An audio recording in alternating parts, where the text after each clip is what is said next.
This is video number 2 for a house in Radharc Na Baile in Drumshanbo. Now, I finished off in video number 1 talking about the synopsis, just to say that your house is above average. Now, I'm going to continue on just going through the list of defects in detail. So I'm going to try and start from the most significant and then go right through to least significant. So I suppose the most significant one that I saw was that this is a photograph of the balcony here. Now the balcony does not overhang. The balcony is recessed. I'm not quite sure if that's still called a balcony, but I'm going to call it a balcony for our purposes. Now, this is the decking on the balcony here, and if you look down this area here, down in the area where I've shown in yellow, the balcony is retaining water there. I can see ponding water down along here. It's difficult for me to tell the extent of it. I mean, there you can see, if you look down, you can see ponding water and the reflection of the ponding water. Now, I can't really see very well down there to see the extent of it, how much water it's holding, or why it's holding water. Now, but it is holding water. So what it tells me is it's not as good as it could have been in terms of how it was constructed. Generally, you would construct this area below the decking, you would lay it or construct it with a slight fall, and that slight fall would go to a drain, and the drain water would drain away, and you would get no ponding water. In the similar way that you would expect people to construct a flat roof. You know, I often see flat roofs constructed with ponding. Now, they shouldn't really have ponding. They should all drain freely. Because if you have ponding, you know, eventually you're probably going to get some water ingress. So I can see a problem, difficult to tell the extent of the problem. Now there does appear to be a drain. I think this drain is coming from the balcony. It might be coming from a bathroom, or it might be that there's also a drain from the balcony that's tapped into this drain. I don't know. But it does appear to be that there's a drain coming from the balcony here. But it might be a case that it wasn't laid to falls in order for the ponding water, the driving rain that gets in here, in order for it to flow. So it wasn't constructed to a very, very high standard. Now, but I often find, you know, problems arise in houses where somebody tries to do something a little bit different. This is a little bit different. It's a balcony, it's a recessed balcony. They're doing it a little bit different. They haven't done it very well to a very high standard. I mean, the rest of the house is fine, but this may cause issues in future. You may get, if it's holding water, then you might find in another 10 years that you're getting moisture ingress coming into the kitchen below, and you might start to see some staining in the ceiling below. And at that stage, then you might say, well, hang on, we'll have to lift the decking and we'll have to redo that section there to make sure that there's no ponding water coming in. Now, as it is, the building has been there for since about 12 years, and there is no, I checked the moisture levels all the way along here. This is the kitchen directly underneath the balcony. There is no moisture getting in there whatsoever as far as I can see. So at the minute, despite the fact that it's ponding, it's holding up okay. There's no moisture penetration. The other thing with the balcony that I noticed is I was not happy with the restraint here. This top cord here, I'm going to call it a balustrade. There was too much deflection on this. When I push on it, there's too much movement in it. There really shouldn't be hardly any movement in it at all. Because if you had a number of people up here and they were all leaning on it at the same time, you know, you would want it to kind of hold, because it's a long way down. Now, so basically what I would be doing with this is I would be saying that it doesn't really comply with the building code. Ideally, what I would like to see here with this top cord is to put in a larger, stiffer timber section, or to replace it with a steel to give it that bit of stiffness so that there isn't the movement in it. The other problem with this balustrade here, the top court, is I don't like the connection in the way it's connected into the main dwelling. The finishes, you can see here the finishes, these timber finishes, they seem to have been put on first, and then the balustrade was connected onto the finishes. I mean, ideally, I'd like to see the balustrade connected back to the main structure, and then the finishes done around it. So I didn't really like that detail there. I'm not fully sure how it's connected in, but it's not. It doesn't look sound. So I would like to replace that balcony, that balustrade there, and to revise that connection. So that's an overall picture there of your balcony. And again, as I say, it's a little bit different. So that's probably why you've got one or two problems with it, because they wouldn't be used to doing this, and they just there's just one or two problems with it. But again, they're not massive problems. You could deal with them. There's a little bit of spalling of the render here, so it's rendered and then dashed. There's a little bit of spalling here. This was the only area where I've noticed bits of spalling here, where the render has basically delaminated and then blown off. And normally what I would do is, if I would go around with a hammer and I would tap the wall just to see, are there any other areas where it's delaminated. Now, it was difficult to do because it's pebble dashing, and every time you tap the wall, the pebbles come off it, so I didn't do that. But what I did do is I had a look at all the other dwellings around the housing estate, and I did not notice any significant areas of delamination or areas where the render has kind of spalled. So hopefully this is just a local issue that can be repaired. Now, there is also some delaminating. That a lot of the render has kind of fallen off the chimney stack, which has caused a problem. I'll discuss that later on.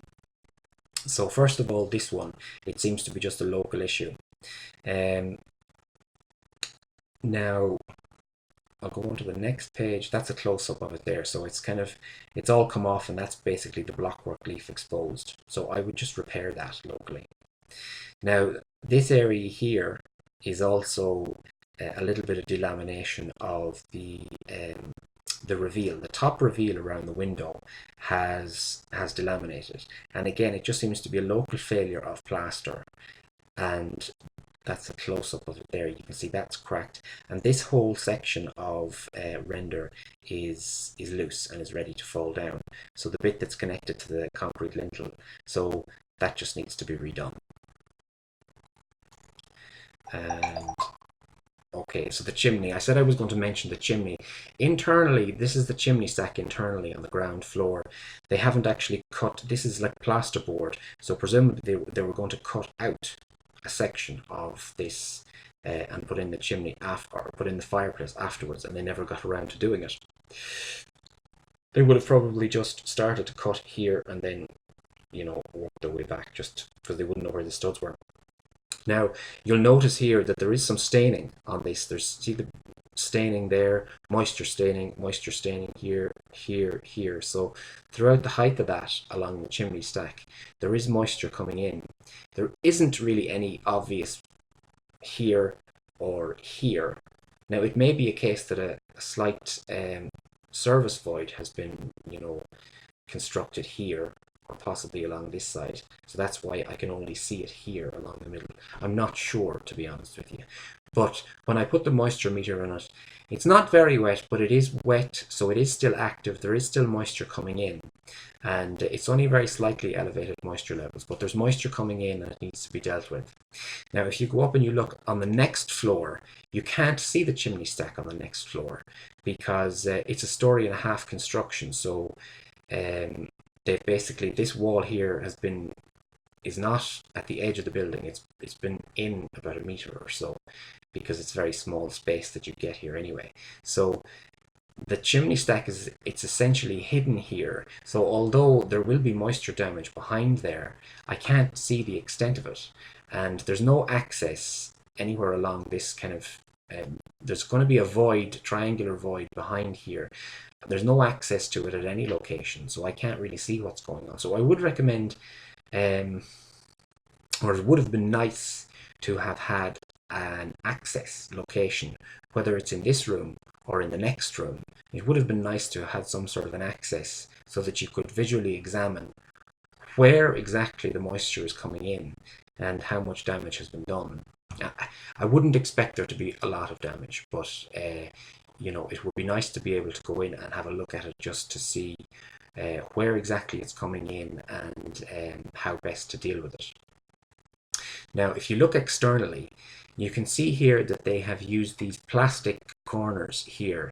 That's to help them form the edge of the plaster so that they don't have to, it makes it easier to make a finish on the corner there. So on all corners they have used these plastic ones. It's good to use the plastic ones because the metal ones can corrode. The problem with what they've done though is these plastic ones here are they have not been fixed very well to the plasterwork.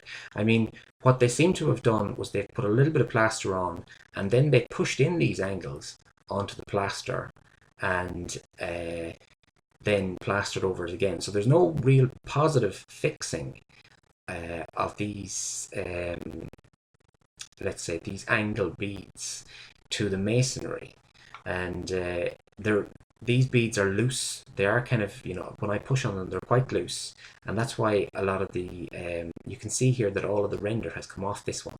All of the render has come off this one here, and it's come off here and the render. So all throughout that chimney, a lot of the render has come off it. And down here, the blockwork has been exposed.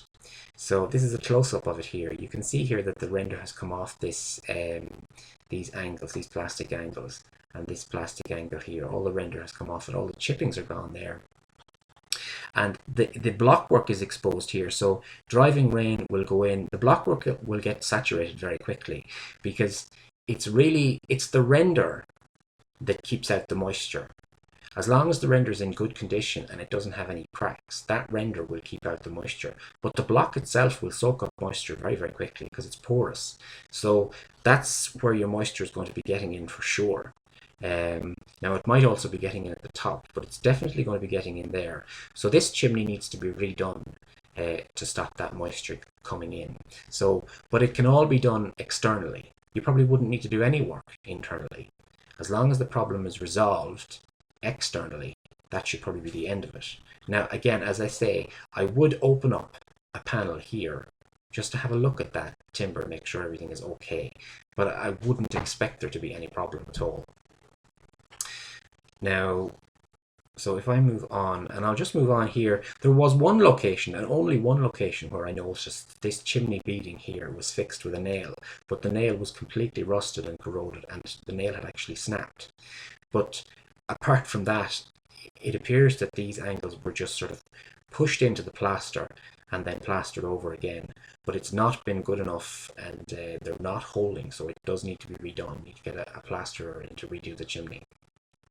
At the top of the chimney, there may also be a slight little bit of moisture coming in around here because this, the grout around here has slightly deteriorated just adjacent the chimney pot, and water could pond here adjacent this chimney. You can kind of seep down because it's not, I would like to see a nice smooth finish on it without anywhere where the mortar could rest. Now it's not bad, it's not half bad. This might not be a problem at all, but I think if you were getting a plasterer out to redo the rest of the chimney, I would probably ask him to redo this patch here to make sure that there's no moisture getting in there either when he was out.